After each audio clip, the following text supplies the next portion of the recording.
Buenas tardes con todos.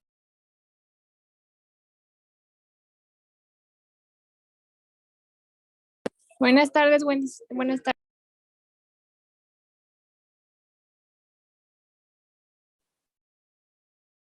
Buenas tardes, chicos y chicas. Por favor, pueden confirmarme que están viendo la pantalla y que me escuchen. Sí, Buenas tardes, doctora. doctora. Sí. Ya, gracias, chicos. Bueno, vamos a empezar.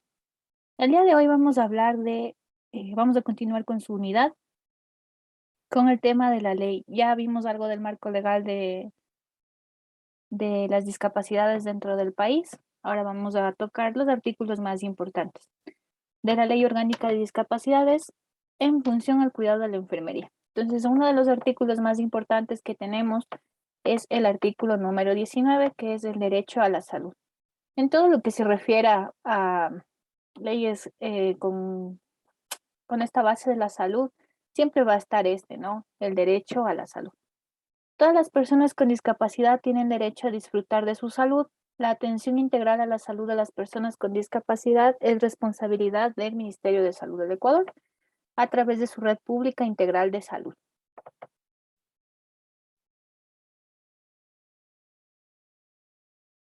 El artículo 20, subsistemas de promoción, prevención, habilitación y rehabilitación. Ustedes vieron, o vimos más bien en la clase anterior, todos los acuerdos ministeriales, leyes, programas, proyectos que ha hecho el Ministerio de Salud y otras entidades, como el MIES, el CONADIS, etcétera, para la inclusión de las personas con discapacidad a los diferentes ámbitos. Entonces tenemos para el ámbito social, para el ámbito deportivo, tenemos para la educación, para el trabajo y varias otras que se han creado para este tema de la inclusión y mejorar la participación de las personas con discapacidad. Entonces, ¿qué nos dice este artículo? Que todas las instituciones públicas deben establecer e informar de los planes, programas, estrategias de promoción y detección temprana e intervención oportuna de discapacidades, deficiencias o condiciones discapacitantes. Dentro de sus deberes, como creo que es en su primero o segundo deber, tienen que definir qué es una discapacidad, qué es una condición discapacitante, porque no es lo mismo, no son cosas distintas, qué es una deficiencia, cambian los conceptos, ¿no? Y sobre los factores de riesgo a la salud en todos los niveles de gobierno y planificación. Por ejemplo, como lo decíamos, en educación, medio ambiente, empleo, transporte, se debe proporcionar a las personas con discapacidad y sus familiares la información necesaria sobre su tipo de discapacidad. Y creo que también hablábamos del tema de las capacitaciones a los cuidadores, ¿no? A los cuidadores de las personas con discapacidad se llevan a cabo, eh, pueden hacerlo las fundaciones o podemos hacerlo también dentro del primer nivel de atención. En el centro de salud se hacen este tipo de programas para cuidadores y se les enseña a manejar mejor la discapacidad de su familia.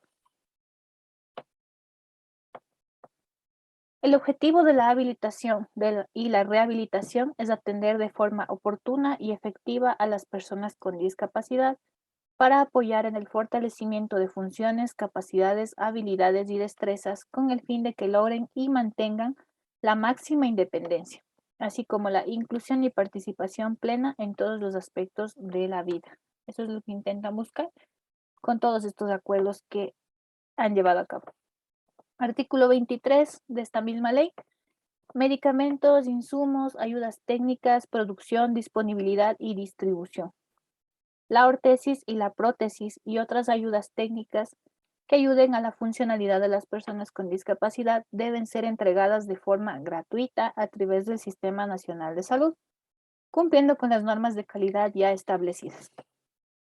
Como les mencionaba a sus otros compañeros de la otra clase, sí se hace, sí se entrega silla de ruedas, bastones, muletas, pero es bastante complejo. No es como que ustedes van al centro de salud y piden y ese rato les entregan. No, es una serie de trámites que hay que hacer para poder conseguir estos ortesis o prótesis para las personas con discapacidad. Se hace, pero como les digo, es un trámite bastante complejo que hay que llevar a cabo. Y a veces los familiares, como no quieren estar en eso, mejor terminan comprando. y entonces ya no se hace el trámite por lo mucho que se demora. Artículo 24, programas de soporte psicológico y capacitación periódica. Las personas con discapacidad, sus familiares y los responsables de su cuidado tienen derecho a acceder a servicios de apoyo psicológico y programas de capacitación para comprender mejor la discapacidad de su familiar. Artículo 25. La ley establece que las compañías de seguros y o seguros de vida o de medicina prepagada, estos servicios deben ser de calidad y estar adecuados a las necesidades y situación particular de las personas con discapacidad. Si las compañías de seguros se niegan a esto, deberán ser sancionadas según las leyes del Ecuador. Es decir, que una persona con discapacidad puede acceder a un seguro de vida privado, ¿no?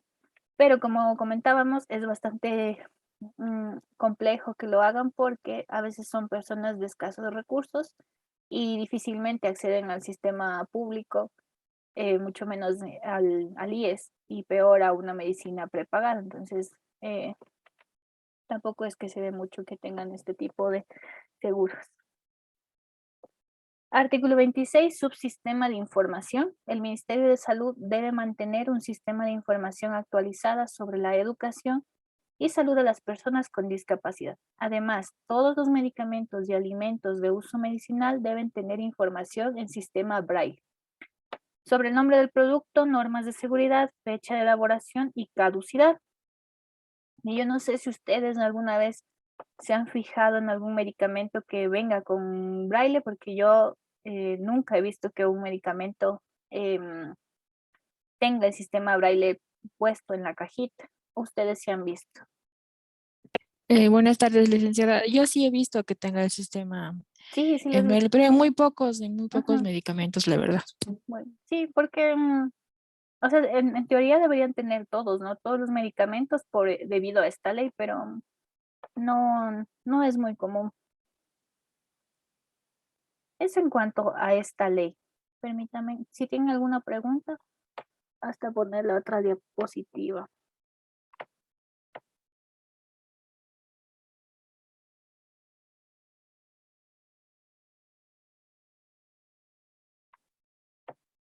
Ya, aquí en esta diapositiva, en cambio, nos va a mostrar en esta presentación, nos hablan sobre las cifras estadísticas de discapacidades en el país. Ya, esto es un censo realizado por el CONADIS, el Consejo Nacional para la Igualdad de Discapacidades. Y aquí pueden ustedes, esto es un programa que es una página web, ¿no? En donde ustedes pueden consultar por provincia, cantón, el tipo de discapacidad, el grado de discapacidad, género, el porcentaje, la edad, y esto les filtra todo. Entonces, aquí ya está hecha toda la estadística, que también está puesta en su deber, en el segundo deber estar, ¿ya? Entonces aquí podemos ver que el total de personas con discapacidades en nuestro país es de 472.213 personas que están registradas como tal, ¿no? Porque hay gente, es un subregistro, hay gente que no, no se registra como tal en el CONADIS. Pero de los que se tiene conocimiento es este número de aquí. Entonces, el tipo de discapacidad que tenemos física es la más prevalente con un porcentaje del 45.84%, es decir, casi la mitad del total. Intelectual tenemos un 23%, auditiva 14.13%, visual 11.58% y psicosocial es la más bajita con un 5.46%. El grado de discapacidad, es decir, entre 30 y 49% es donde más hay, ¿no? No es una discapacidad tan limitante entre 30 y 49%, es una discapacidad que va en moderada y todavía tienen algo de independencia estos pacientes. Está el 45.65% y totalmente discapacitante, que es decir, entre el 85% y el 100%, o sea, son dependientes para todo. Está el 5.88% de las personas registradas. ¿Qué tenemos más en el grupo por grupo de género? Femenino tenemos 207.431 y vamos a tener en el grupo LGBTI tenemos solo registrados 25 y en el masculino tenemos 264,000. O sea, hay más varones con problemas de discapacidad. En cuanto a los grupos etarios, es decir, por edad, la mayor tasa está entre a mayores de 65 años, ¿no? Está el 26.21% de personas con discapacidad. Y el menor, pues, está en los pequeñitos, en los recién nacidos. Y esto se debe a que cuando un bebé nace con algún problema de tipo discapacitante, no es de fácil detección, ¿ya? Cuando nacen y tuvieron algún problema en el momento del parto, de la cesárea, etcétera, y tuvieron, por ejemplo, falta de oxígeno o algún problema que hubo, es difícil darse cuenta, a menos que haya sido bastante severo, pero de ahí es difícil. Si no, mediante el desarrollo de ese bebé, cuando ya se dan cuenta que el bebé no gatea, que el bebé no camina, que el bebé no habla o que no reacciona a estímulos, ahí recién se van dando cuenta que ese bebé tiene algún problema. Entonces, por eso es que de 0 a 3 años es complicado diagnosticar una discapacidad. Por edad, niñas y niños con discapacidad tenemos el 7.7%, 7.07%. Está entre 0 a 12 años, son 34,132. Adolescentes con discapacidad también tenemos 34,000, van por ahí igual. Jóvenes con discapacidad, 63,000. Adultos con discapacidad, aquí está la mayoría, tenemos 227,000. Entre los 30 y los 64 años de edad está la mayoría. Ahora, ¿por qué tal vez tenemos más en este rango? Podría ser debido al trabajo. Al trabajo, porque hay muchas discapacidades que se originan en los puestos de trabajo y este es el grupo de donde ya uno está laborando, ¿no? Y también puede ser debido a accidentes que se registran más en adultos entre esta edad y en ancianitos, porque por la misma edad desarrollamos algunas enfermedades discapacitantes, como por ejemplo el Alzheimer, el Parkinson, la demencia senil, etcétera, que también causan discapacidades. Entonces, por eso tenemos más en estos dos grupos de edad, entre 30 y 64 y mayores de 65 años. Ven este análisis que está aquí abajo, algo así es el análisis que ustedes tienen que poner, porque aquí están sus respuestas, ¿no? Verán, no me preguntarán después dónde está. Aquí están sus respuestas de las preguntas del taller número 2. Entonces, ¿cuál es el análisis? Esto es un análisis de estadístico. El mayor porcentaje de personas con discapacidad se encuentra concentrado en el grupo etario entre 30 y 64 años de edad, el cual representa el 47.01% del total de la población con discapacidad. Ese es un ejemplo de un pequeño análisis estadístico, nada más. No se harán bolas en esa pregunta. Segmentación por provincia. Entonces, ¿cuáles son las provincias o cuál es la provincia que tiene mayor registro de discapacidades? Principalmente van a ser las ciudades que tienen una mayor cantidad de población. Entonces, ustedes saben que las ciudades o las provincias, perdón, más pobladas que tenemos en el país son Guayas, Pichincha y el Azuay.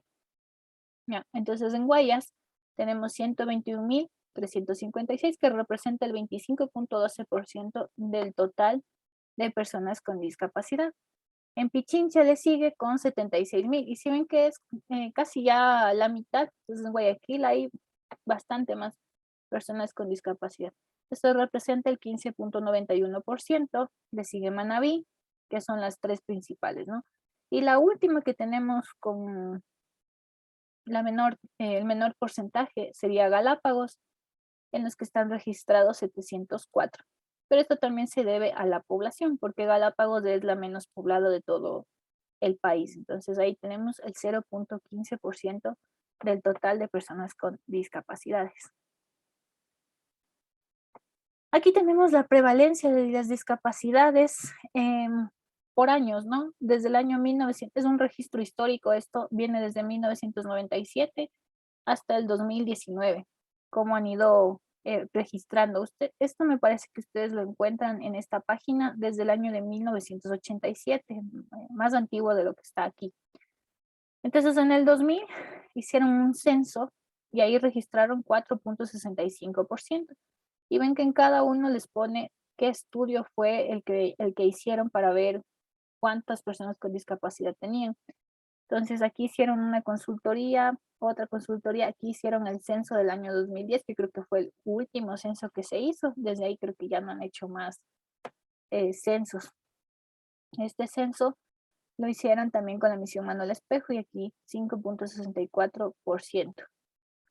Aquí les ponen de una vez, en el 2012 sale la Ley Orgánica de Discapacidades, el reglamento de la LOCET, y aquí nos ponen una sentencia de la Corte Constitucional. La última que han hecho en el año 2019 con la misión de la Manuel Espejo. Pero si ven cómo ha ido aumentando el tema de la tasa, desde 0.08% que han registrado en el año 97 al 2.75%. Entonces sí ha habido un aumento del registro. No podemos decir que aumentaron las discapacidades, porque realmente no sabemos cuánto había antes y realmente no se preocupaban mucho por hacer una estadística de eso. Entonces, no podemos decir que aumentaron como tal, que antes había menos y que ahora hay más, no. Simplemente es el registro que ahora sí se hace y antes no se hacía. Histórico de estudiantes. ¿Cuántas personas con discapacidad se encuentran estudiando en nuestro país en los años de 2015 a 2019? Entonces, la educación especial tenemos que ha ido desde el 2015 con 8.000 al 2019 con 9.000 personas que se encuentran en educación especial. Educación regular, en el 2015 10.000 y miren cómo ha aumentado. Al 2018 ha aumentado a 35.000. Entonces ahí podríamos decir que sí sirve todos los acuerdos que han hecho para la inclusión educativa, al menos, ¿no? De las personas con discapacidad, donde ha aumentado casi 3 veces. Entonces, sí funciona. Educación popular, 531, 1.647. Total general, ahora tenemos entre el 2018 y el 2019, 46.000 personas que han estado educándose. ¿Cuánto tendremos en el 2000? Habría que ver, ¿no? ¿Cuántos están entre el 2020, 2021 y actualmente el 2022? Porque probablemente esta estadística sí esté afectada por el tema de la pandemia, ¿no? Probablemente esté menos o probablemente no subió, porque cuando inició el tema de la pandemia se dieron cuenta de las deficiencias que había en el sistema educativo, por ejemplo, cuando empezó el tema de las clases online y se dieron cuenta que había muchos niños, o bueno, no es que se dieron cuenta, sino que fue más visible el tema de que hay mucha gente que no tiene acceso a internet en su casa y que no es tan fácil como decirles conéctense a la clase online y que los niños se van a conectar, porque muchos de ellos ya vieron que en sus casas no tienen internet, que otros no tienen dispositivos electrónicos para conectarse, y ahí fue un problema porque hubo un retroceso en el tema de la educación y probablemente también afectó a estas estadísticas que les pone aquí el MINUDEC. Educación y formación a lo largo de la vida.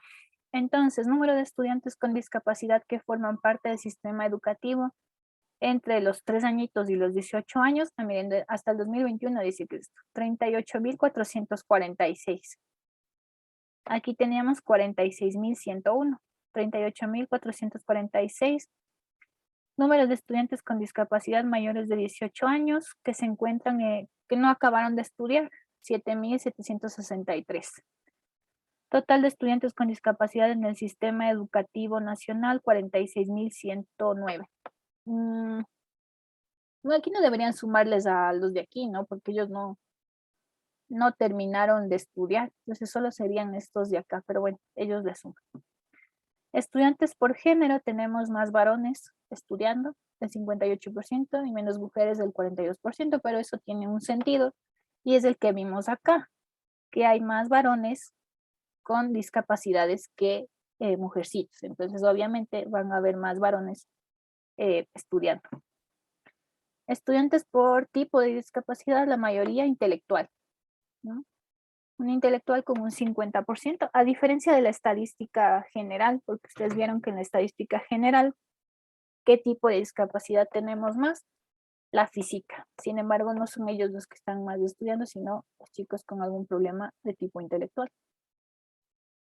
físico el 27%, auditivo el 11%, visual el 6%, psicosocial 5%. Estudiantes por régimen van a ver más en la costa porque como vimos casi es el doble de lo que hay en la sierra. Entonces costa 55%, sierra 45%. En cuanto al trabajo y el empleo, la inclusión laboral, tenemos casi 70,000 personas con discapacidad activas laboralmente y tenemos 5,792 sustitutos laborales. Inclusión laboral y nivel educativo, tenemos 10,505 de las personas con discapacidad activas laboralmente que tienen tercer nivel o cuarto nivel de educación. Inclusión laboral por género, tenemos más varones, 65%, y mujeres, un 35%. Aquí también les ponen el histórico laboral, las estadísticas del 2016 hasta el 2020. Entonces, en el 2016 teníamos 53,000 personas trabajando con discapacidad. En el 2020 ya tenemos 75,000. Entonces, sí ha habido un aumento en el tema de la inclusión laboral. Por edad, vamos a tener más a personas que están en la edad de trabajar, que es de los 25 a los 64 años. Menos personas de 19 a 24 con un 4%, y mayorcitos de 65 en adelante 6%. Es el más bajo de 19 a 24. Eso en cuanto a estadísticas. ¿Alguna duda o pregunta, chicos?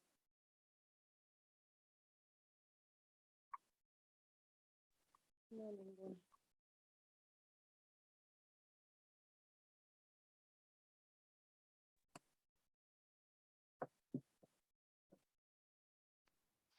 Doctora, buenas noches. Dime, Wendy.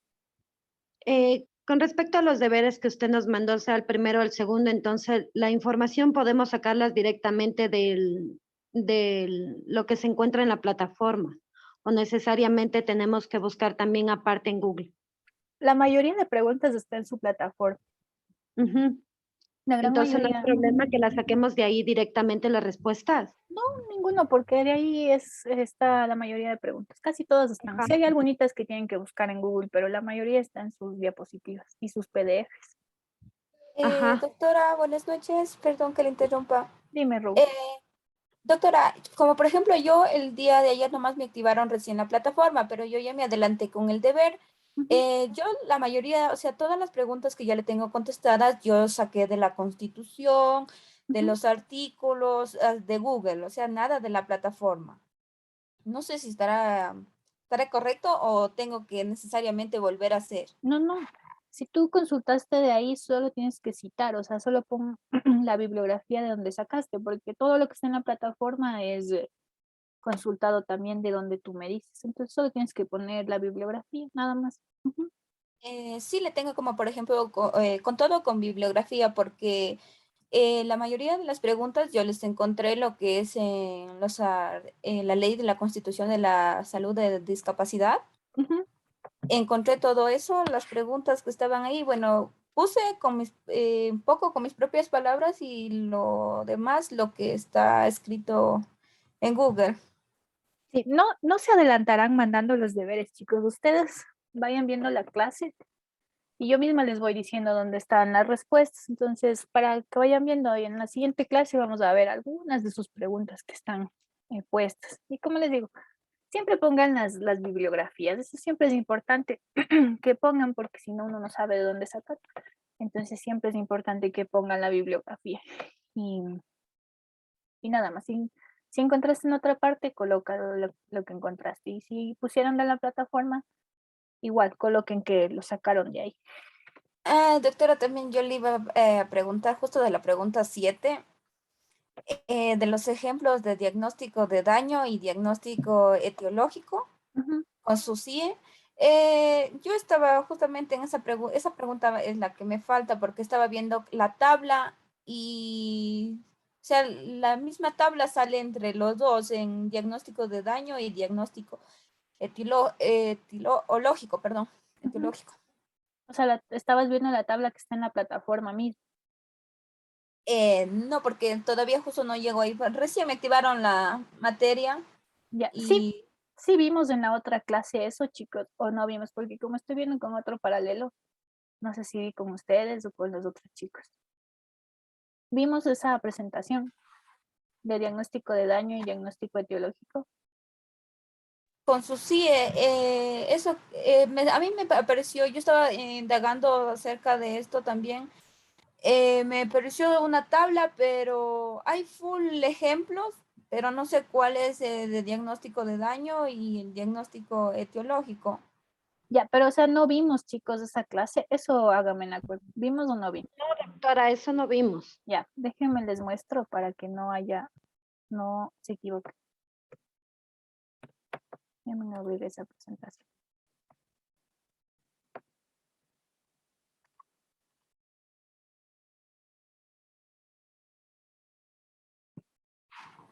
A ver.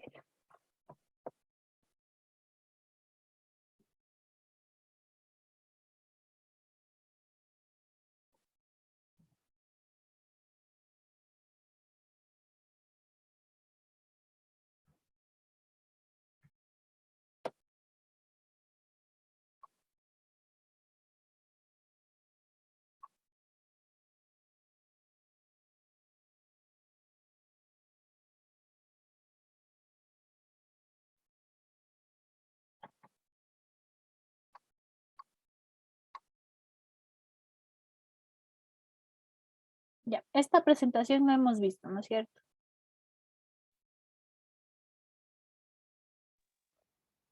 No, doctora. Ya, verán. Esta presentación les habla de las herramientas que se utilizan para la calificación y la clasificación de las discapacidades que utiliza el Ministerio de Salud. ¿Ya? Entonces se llama Clasificación Internacional del Funcionamiento de la Discapacidad y de la Salud, el CIP como en sus siglas. Entonces aquí nos habla de lo que es una condición de salud, ¿ya? Y ellos como condición de salud nos dicen que es una enfermedad, un traumatismo, una lesión, el embarazo, el envejecimiento, el estrés, las anomalías congénitas y las predisposiciones genéticas. Entonces yo aquí les comentaba que el embarazo y el envejecimiento sí son condiciones de salud, pero uno no los puede tratar como trastorno o enfermedades, porque el embarazo y el envejecimiento son procesos fisiológicos normales en nosotros, ¿no? El embarazo y el envejecimiento. Ahora, el embarazo en sí no les va a causar discapacidad a menos que haya alguna complicación que provoque algún daño en la madre o en el bebé en el momento principalmente de dar a luz. Y el envejecimiento, a menos que tengamos un envejecimiento malo con varias enfermedades crónicas o que genéticamente tengamos la tendencia a desarrollar Alzheimer o Parkinson o demencia senil. Ahí sí que podrían ser discapacitantes. El estrés, por ejemplo, el estrés que podría desarrollar posteriormente trastorno, algún trastorno mental, alguna depresión, psicosis, etcétera, que puede llegarse a desarrollar si no se trata a tiempo o si la persona tiene alguna cosa que le predisponga a esas enfermedades. Entonces, en este cuadro nos tratan de explicar cómo ellos clasifican y califican una condición de salud. Entonces, una condición de salud tiene que ver con funciones estructurales y corporales, con la actividad y con la participación. Ustedes saben, como lo hemos visto ya en las otras presentaciones, la discapacidad limita la actividad, restringe la participación. Eso es lo que les pone en todos sus conceptos. Y tiene limitaciones en sus funciones de estructura y corporal. Y pueden ser físicas o pueden ser intelectuales, ¿ya? Y la actividad también está determinada por los factores ambientales y factores personales. Entonces, yo en los factores ambientales les comentaba el tema de que puede haber algún problema, bueno, que depende de, por ejemplo, el lugar donde vivimos, la situación socioeconómica, si tenemos acceso o no a servicios básicos, el tema del alcantarillado, el tema de la situación geográfica, si estamos, como pasa en nuestro país, ¿no? Que tenemos el tema de los aluviones, inundaciones, terremotos, incendios, etcétera. Esos son los factores ambientales.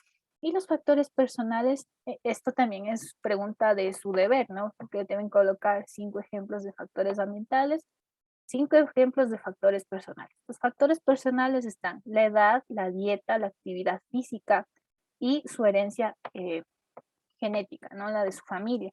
Es decir, si en su familia tienen una tendencia, sus abuelitos, sus bisabuelitos o sus padres tienen la tendencia al Alzheimer o al Parkinson, un factor personal suyo es ese. Ustedes probablemente también pueden desarrollar ese trastorno, es herencia genética. Aquí hablábamos de que el diagnóstico del daño. El diagnóstico del daño es el problema que me causó la enfermedad. Pues yo tengo una enfermedad y esa enfermedad me causa a mí un daño. Entonces, ¿cómo diagnostico este daño? Aquí nos pone, es la consecuencia de la patología o del accidente. Yo tuve un accidente de moto, digamos, un accidente de moto y tuve un trauma cráneoencefálico. ¿Cuál es el daño? La patología es el accidente. El daño es que tuve un trauma cráneoencefálico. Más o menos así ya vamos a ver los ejemplos que les ponen aquí. Puede ser único o puede ser múltiple. Digamos que en ese mismo accidente de moto tuve el trauma del cráneo y aparte de eso me fracturé la tibia y el peroné y no me pudieron salvar la tibia y el peroné y me tuvieron que amputar de la rodilla para abajo. Entonces, aparte del trauma craneoencefálico, tengo otra más, que es haber perdido una extremidad, ¿ya? Entonces aquí veíamos esto también, que el diagnóstico etiológico, que es diferente, porque una cosa es la patología y otra es el origen. ¿Recuerdan que decíamos que puede ser conocido? O sea, yo sé que eso me pasó porque me accidenté en la moto, entonces causa conocida. Causa externa, algo externo que afectó mi salud. Causa idiopática, que no sabemos por qué. Y multifactorial, de varias afecciones. Entonces, esto es lo que yo les pido en ese ejemplo. El diagnóstico del daño y el diagnóstico etiológico. Entonces, primero veamos el diagnóstico etiológico. Etiología es el origen, ¿no? El diagnóstico de origen. Entonces, tenemos una diabetes mellitus no insulino dependiente con complicaciones tardías. Este es la enfermedad. ¿Cuál es la consecuencia de esta enfermedad? Una ausencia adquirida de pierna por arriba de la rodilla. Porque, como ustedes saben, o bueno, no, si no lo sabían, la diabetes mellitus causa gangrena. Cuando la diabetes no ha estado bien controlada y el pacientito no se ha estado tomando su medicación, etcétera, y esa glucosa ha estado por los cielos y el pacientito se lastimó el pie, ya, y ustedes deben saber eso, ¿no? Cuando un pacientito con diabetes mellitus no bien controlada se lastima el piecito, como tiene tanta glucosa en su sangre, no se cicatriza y empieza a extenderse y las bacterias ahí se acumulan y eventualmente ese piecito, si no se le trata a tiempo, si no se le cura, no se controla la diabetes, se extiende por todo el miembro. ¿Y qué pasa? Pierdes la pierna. Y eso ya es una discapacidad física. Entonces sí se entiende, ¿no? La diabetes, y aquí podría ser otro ejemplo podría ser una diabetes mellitus como etiológico y un diagnóstico del daño, una ceguera. ¿Ya? O una retinopatía diabética, que es perder la vista por una diabetes mellitus mal controlada. ¿Ya? Aquí nos ponen otro, la hipertensión esencial primaria. La hipertensión esencial primaria es el origen, es la etiología. ¿Cuál es el diagnóstico del daño? Una hemorragia subaracnoidea de la arteria cerebral, o sea, un derrame cerebral. ¿Ya? Un derrame cerebral que fue a consecuencia de una hipertensión. Y si ustedes tienen un derrame cerebral, no queda una persona igual que antes de ese derrame, porque ya hay un daño cerebral. Entonces algunos quedarán con una cuadriplegia, una hemiplegia, en el mejor de los casos, si es que sobreviven a una hemorragia subaracnoidea. Otra consecuencia de la hipertensión esencial que también podrían ponerle es igual que la diabetes, una pérdida de la visión, una retinopatía hipertensiva. Entonces, así. Aquí en diagnóstico etiológico una caída por las escaleras. Se cayó por las escaleras, ¿cuál es el daño? Puede que no le pase nada, ¿no? Se cayó por las escaleras, se levanta como si nada, un golpe y nada más. Pero si fue una mala caída, tenemos un traumatismo de la médula espinal, nivel no especificado. ¿ya? Un traumatismo de la médula espinal que igual le pudo causar una cuadriplejía, una parálisis. Aquí nos ponen en la médula espinal. Ustedes pueden ponerle en el cráneo, que también o pueden ponerle en cualquiera de los miembros, y también es un daño por una caída de las escaleras. Otro diagnóstico etiológico, o de cualquier parte, ¿no? Ustedes revisen el CIE-10, que es estos códigos que tienen ustedes aquí. Hay una aplicación que se llama CIE-10, se la bajan y ahí ustedes tienen todos los códigos. Entonces, por ejemplo, ustedes cogen y anotan W10 y ahí les salen toditos. Caída desde la escalera en escalones, caída por deporte, caída en la calle, caída en el comercio, caída industrial, todos los diagnósticos que se les pueden ocurrir. Entonces, primerito tienen que buscar ahí, ¿no? Un diagnóstico. Doc, Dime. Doc, justamente de la tabla que le hablo acerca mismo de los diagnósticos, a mí no me sale así, me sale como por ejemplo dermatitis atópica, Ya. me sale con la definición enfermedad inflamatoria de la piel, características, y más allá me sale lo que es L20.9 y más allá dermatitis, pero no me sale así como se contiene con daño, No, es o que esto no es tienen que que yo lo hacerlo, entiendo. esto tienen que hacerlo ustedes. Esto no les va a salir así, ¿ya? Por ejemplo, tú tienes dermatitis atópica, ese es el diagnóstico etiológico. ¿Y cuál sería el daño? Una dermatitis atópica no te va a causar una discapacidad, ¿ya? Pero, por ejemplo, eh, las otras sí, ¿no? Las crónicas, estas crónicas que tú tienes aquí, esas sí te van a causar un daño. Una dermatitis atópica no te causa una discapacidad. Tú tienes que buscar un diagnóstico etiológico que te cause una discapacidad, ¿ya? ¿Puede ser una quemadura de tercer grado, Doc? Puede ser una quemadura de tercer grado. Veámosle el CIE-10 de quemadura de tercer grado. Quemadura de tercer grado. Ya. Entonces ahí tú elige cuál, porque tienes quemadura de la cabeza y del cuello de tercer grado, del tronco, de la muñeca, de la mano. Entonces, digamos que tú me quieres poner quemadura de la muñeca y de la mano de tercer grado. Ese es el diagnóstico etiológico, es T233. Entonces, tú pones aquí, quemadura de la muñeca, CIE-10, T233. ¿Y cuál es el daño? ¿Cuál es el daño? La amputación de la mano, ¿no es cierto? O que perdiste la movilidad, amputación, y ahí le buscas, amputación mano. Y creo que ahí así, amputación mano. Y aquí tienen amputación traumática de la muñeca y de la mano. S689. Así es el deber. ¿Sí les queda más claro? Doctora, o sea que de los 5 diagnósticos etiológicos se sacan a la vez los 5 diagnósticos de daño. Claro, son concatenados, ¿no? El uno con el otro. Ajá. Ay, ay, ay. Entonces, por ejemplo, la quemadura de tercer grado que dijo su compañera, bueno, está muy bien. Pueden buscar quemaduras químicas, busquen accidentes de trabajo, porque los accidentes de trabajo es lo más fácil de diagnóstico etiológico. Las quemaduras, accidentes, caídas, traumatismos. Y una vez que tienen sus 5 diagnósticos etiológicos, busquen qué daño pudo haber causado, ¿ya? Y como les digo, bájense en la aplicación del CIE-10 o busquen en internet, pero a mí me parece que es más fácil la aplicación, y ahí le buscan el código.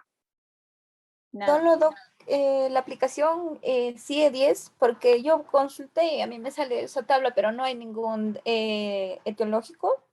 O sea, No, no, yo no la encuentro.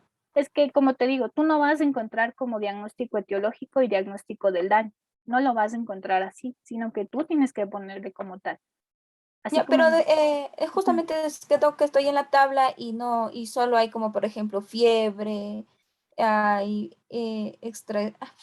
perdón, no veo bien. Examen por motivos médicos legales, Es que usted estreñimiento. tiene que buscar un diagnóstico, compañera, para que pueda sacar el resto. Así como nos dijo tu compañera de la quemadura de tercer grado, así. O sea, Ajá. tú tienes que buscar la etiología y tú misma tienes que buscar el daño. No te va a decir Bien. la tabla. Ajá, no te va a decir la tabla. Justamente yo estaba guiándome por la tabla porque justamente estábamos de las CIE-10, entonces como ya habían ejemplos, pensé que de ahí tenían los que coger 5 y hace... No. Miren, por ejemplo, otro ejemplo. Perdón. Otro ejemplo es un peatón lesionado por colisión con automóvil. ¿Eso es etiológico o daño? Un Etiológico. Es etiológico. Peatón lesionado por colisión con automóvil. B039. Verán que ya les estoy dando hasta unos ejemplos.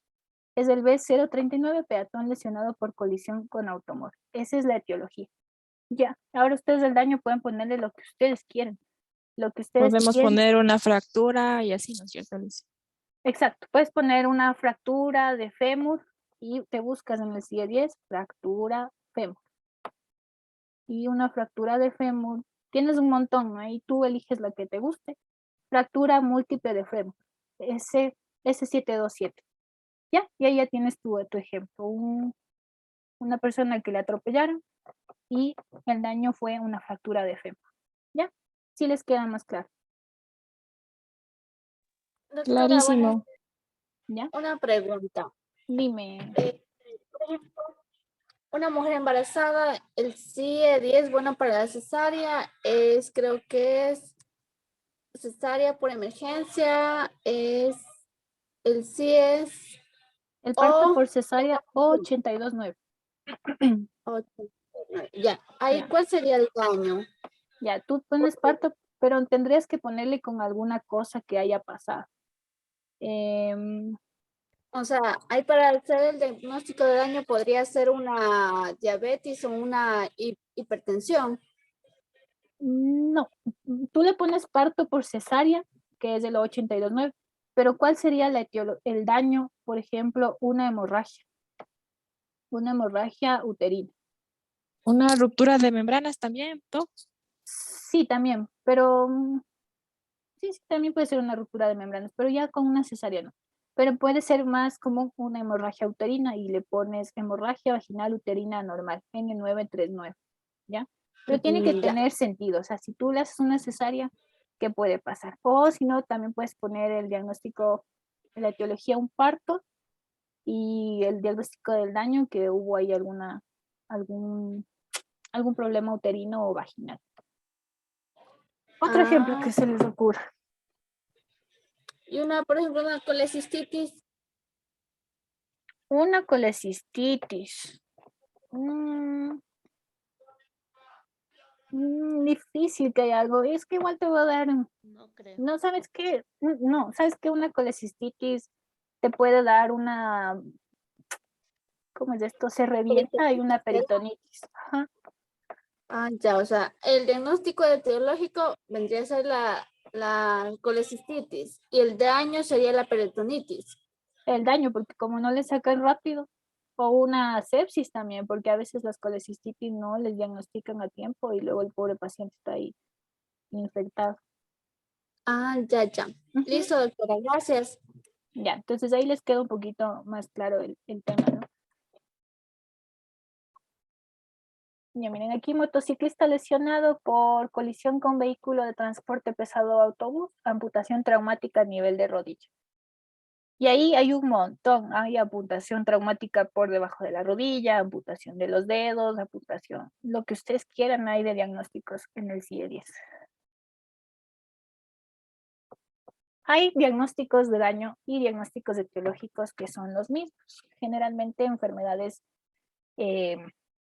como lo veníamos diciendo, genéticas, ¿no? Que ya están en nuestros genes como tal, como el Parkinson.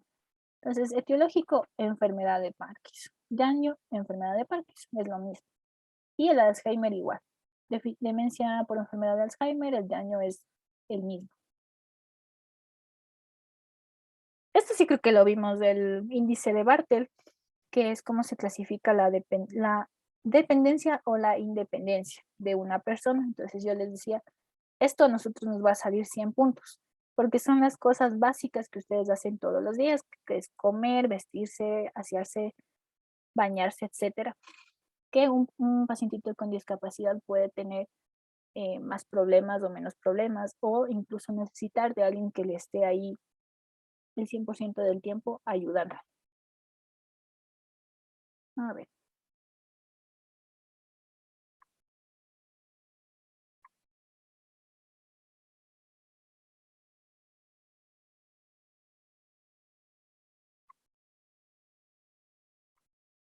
Ahora, ¿cuáles son los programas nacionales de nuestro país relacionados al tema de la discapacidad? Primero, las políticas públicas. Esto también ya lo abordamos en esa clase, en esas diapositivas que ustedes tienen con todos los acuerdos, ¿no? Entonces, las políticas públicas son un conjunto de decisiones que se toman desde el Estado y que motivan la planificación de acciones para resolver situaciones o problemas de interés de un colectivo o para beneficio público. ¿Cuáles son los ejes de intervención para las personas con discapacidad? Prevención de discapacidades y salud por parte del Ministerio de Salud. Entonces, en cada organismo, cada ministerio tiene su programa para el tema de discapacidades. Entonces, el Ministerio de Salud Pública tiene la prevención de discapacidades y salud. El de educación, educación y formación a lo largo de la vida. Protección integral y seguridad social, accesibilidad, movilidad, vivienda, acceso a la justicia y vida libre de violencia, trabajo y empleo, acceso a la información, desarrollo tecnológico e innovación, fomento de la participación, situaciones de riesgo, emergencias humanitarias, turismo accesible, arte, cultura y deporte, sensibilización y toma de conciencia y comunicación incluyente. Entonces, cada ministerio ha elaborado estos programas para el tema de las personas con discapacidad.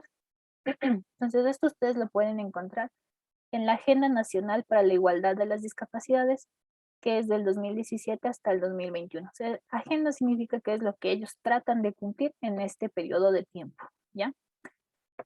Entonces, en este eje, prevención de discapacidad y salud, estos son los objetivos que tiene el Ministerio de Salud, ¿no? Prevención de discapacidades y salud. ¿Cuál es el objetivo? Promover el efectivo ejercicio del derecho de la salud de las personas con discapacidad y promover acciones para la prevención de discapacidades. Los instituciones responsables están aquí toditos. Principalmente está el Sistema Nacional de Salud, que son estos 4 de aquí, que es el Ministerio de Salud, el IES, el de las Fuerzas Armadas y el de la Policía. Y también les toman en cuenta a los prestadores que son públicos y a los privados, que no deben meterse mucho en esto, pero también les ponen en cuenta en estos ejes. Aquí tenemos otro, que es el del Ministerio de Educación, educación y formación a lo largo de la vida, con sus 3 principales objetivos. Mejorar la calidad de educación inclusiva y especializada en todos los niveles, inicial, básico y bachillerato. No se meten mucho con la universidad, pero tratan de que hasta el bachillerato terminen las personas de estudiar. Fortalecer los mecanismos de acceso de las personas con discapacidad a la educación superior, ¿ya? Entonces aquí ya nos dicen que hay en estos 3 niveles y aquí su segundo objetivo es que lleguen a la universidad, ¿no? Por eso quieren fortalecer para que puedan entrar a la U. 3, fortalecer oportunidades de formación ocupacional en artes y oficios para jóvenes y adultos con discapacidad. No sé si yo les comentaba a ustedes o a sus compañeros, pero hay fundaciones que trabajan con los chicos que tienen discapacidad y con sus familias. Y en esas fundaciones les enseñan a los chicos oficios para que después puedan conseguir un trabajo en esos oficios. Pero así, institutos como para eso, no he visto. Protección integral y seguridad social tienen 2 objetivos: fortalecer la cartera de programas y servicios de protección social para personas con discapacidad y sus familias, facilitar el acceso a la seguridad social, accesibilidad y movilidad y vivienda, impulsar el diseño universal y la accesibilidad al medio físico en la infraestructura pública y privada, con acceso al público. Y aquí hablábamos, creo que en la otra clase, de que hay unas normas técnicas que todo establecimiento debe tener para el tema de discapacidades. Entonces, antes yo me acuerdo hace años que no se preocupaban mucho por eso. No había rampas de accesibilidad, no los ascensores, no habían los baños adaptados para, o al menos con esto para agarrarse y que no se caigan, para personas con discapacidad. Los baños son un poco más altos, tienen algunas otras medidas diferentes a un baño normal. Entonces, hay 42 normas técnicas dictadas por el INEC, son 42. Eso no lo tienen que leer porque es un folleto como de 500 hojas de todas las normas técnicas para la accesibilidad de las personas con discapacidad, que si no lo cumplen cuando se hacen las auditorías, las inspecciones del ministerio, pues tienen sanciones. Fomentar el transporte público inclusivo para personas con discapacidad y movilidad reducida. Promover e impulsar el derecho a la vivienda accesible para personas con discapacidad y sus familias. Trabajo y empleo. Ya lo vimos en la ley que tenemos del Ministerio de Trabajo, que es que las empresas al menos que tienen desde 25 deben tener al menos el 4% de empleados que tengan discapacidad, ¿ya? Con carnet del CONADIS, ¿no? Que para que accedan a los puestos de trabajo y se tome en cuenta de que que están cumpliendo ese 4%. Acceso a la información, desarrollo tecnológico e innovación. Como ven, es bastante vago, no.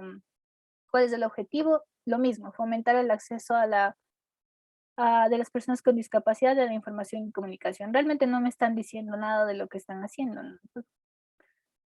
Deben tener algún programa, pero con ese objetivo realmente no les dicen mucho de qué es lo que hacen. Turismo accesible, arte, cultura y deporte. Impulsa el desarrollo del turismo, arte y cultura, práctica deportiva. Sensibilización y toma de conciencia. Sensibilizar a la ciudadanía sobre los derechos y potenciales de las personas con discapacidad. Comunicación incluyente, el tema que ya hablábamos de el lenguaje de señas, que fue una de las principales cosas que hicieron aquí.